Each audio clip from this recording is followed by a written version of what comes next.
Hello everyone, we're going to continue this week's information lesson talking about how to search for information online and what that might look like.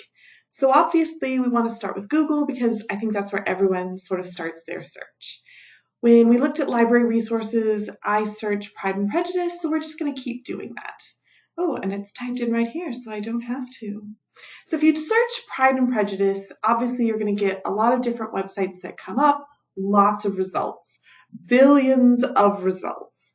And we don't have time to look at billions of results. So let's look at a couple of these different. Wikipedia, let's open that.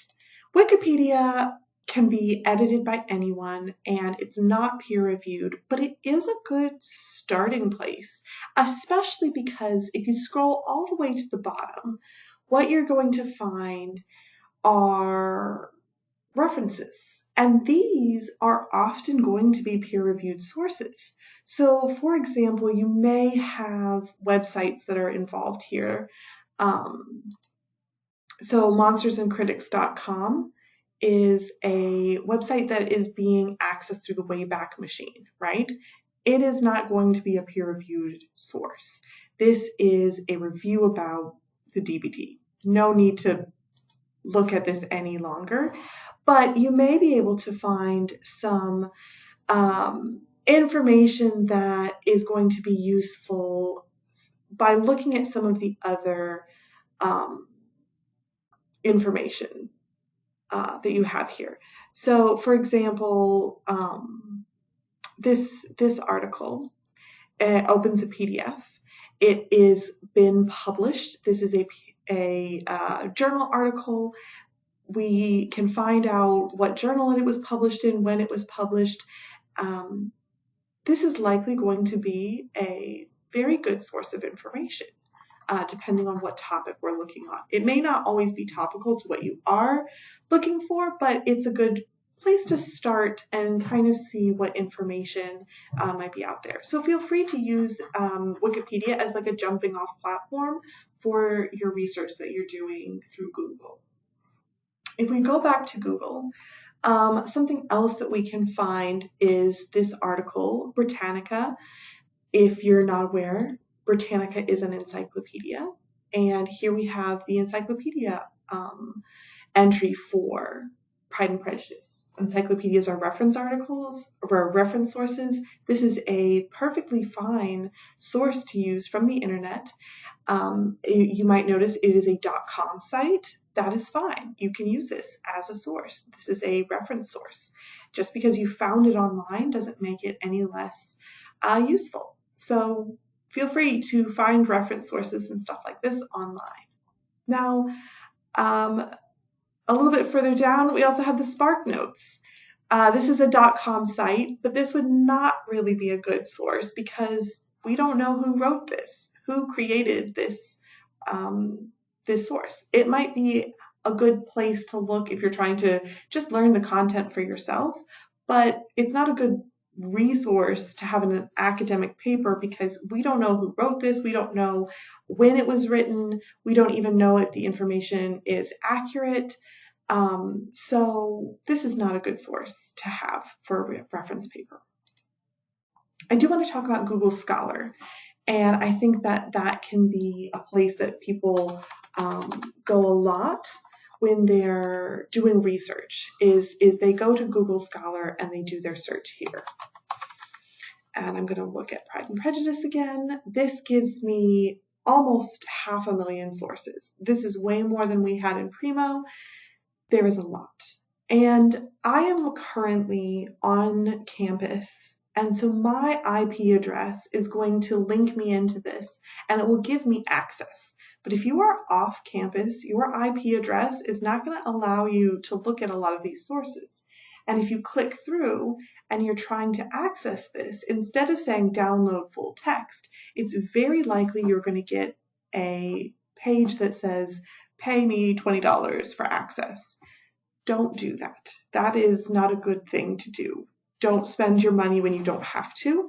So instead, copy and paste the title and go to the library because you will be signed into the library even if you're off campus, and then search for that article through the Primo site.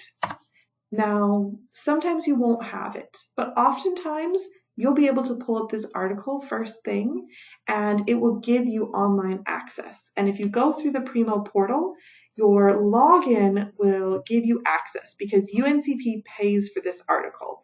And if you go through Google Scholar and you try to buy it, that's not helpful. Nobody needs to be paying extra money for articles that we have already paid for.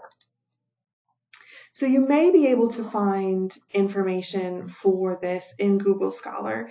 The search bar functions a lot more similarly to the search bar in Google when you're just searching a normal topic. So it might feel like it's easier to navigate. It feels more familiar. And if you're actually finding good peer-reviewed sources, feel free to use this as a way of locating sources.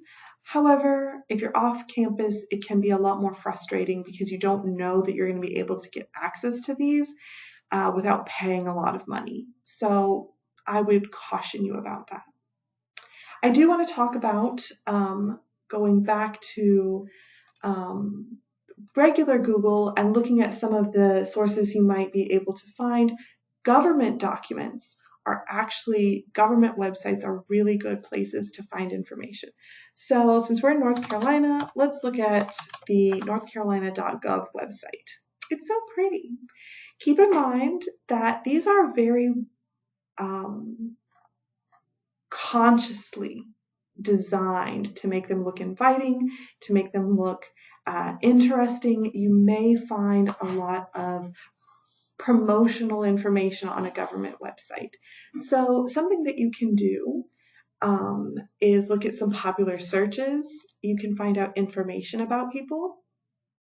You can see, let's see, the North Carolina employee directory. Let's see who is here. My name is Elizabeth, and I am not a government employee, but I want to see how many people have my name. And there are many, and this is their work phone number and their email if you want to get in contact with them.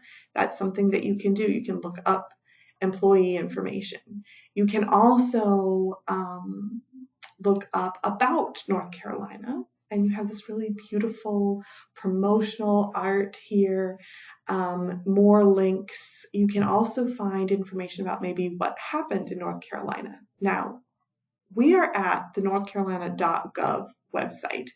If I click through, this actually changes to the North Carolina Department of Natural and Cultural Resources.gov website. So keep in mind that even if it looks like the same website, you might be in a different area or on a different website entirely. So on this day in North Carolina history, you can find information.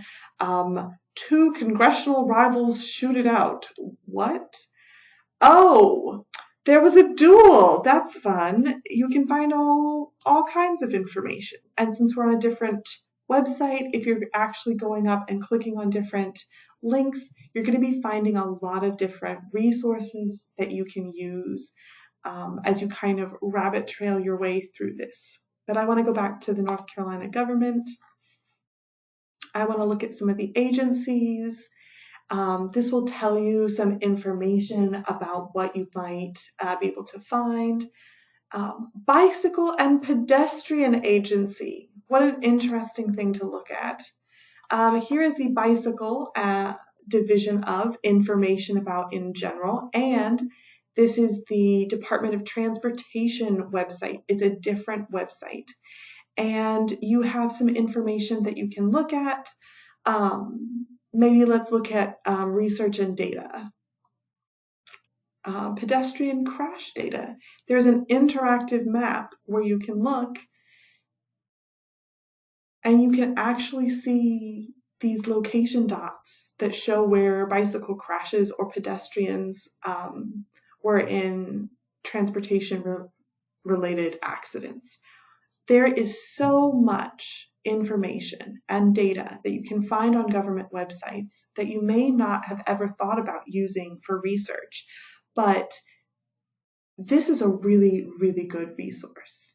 Now, when you're starting to get into news and events, to news releases, to press releases, you may end up finding some more biased language, especially when you're going into like different federal organizations or organizations that have very strong populations of one party or the other. But for the most part, because we live in a country with freedom of press, if there are errors on government websites, the press will be all over that. And so they try to make sure that facts that are presented are generally as accurate as possible.